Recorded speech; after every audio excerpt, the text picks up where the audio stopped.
This year, the MRH Debate team entered its first year to a rousing success. The debate team was a product of a conversation between Principal Grauer and I.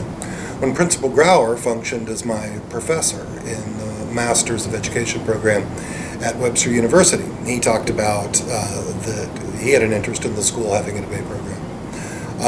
I had an interest in having a place to do my apprentice teaching.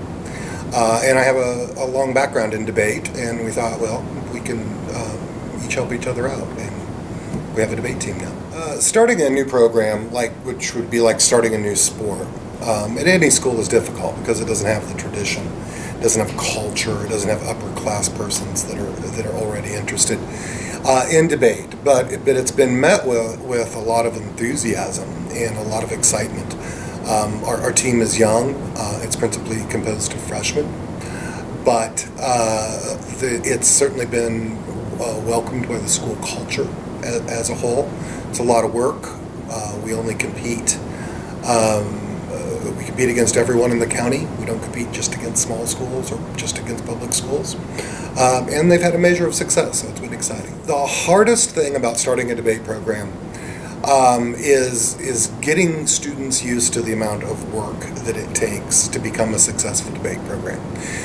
It requires the level of commitment in both the fall and spring semesters that it would normally bring to an athlete, for instance, who would be participating in say, both cross-country as well as basketball. It's essentially that amount of time.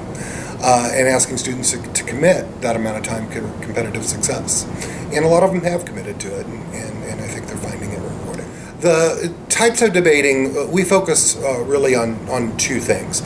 Academic competition in Missouri is focused on, first off, what's called public policy debate, where issues, in this case, like education reform in the United States, is what our teams debate on the topic at tournaments this year. The tournaments also have a speech division or competitions that are purely in for things like extemporaneous speaking, persuasive speaking, oral interpretation of literature.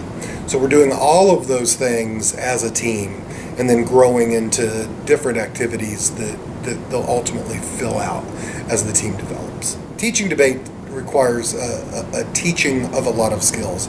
But I think my favorite part is teaching students to be able to communicate with an adult that they don't know, just a community member or a teacher from another school, and them understanding how to get out of their comfort zone and try to persuade someone that they haven't necessarily met before.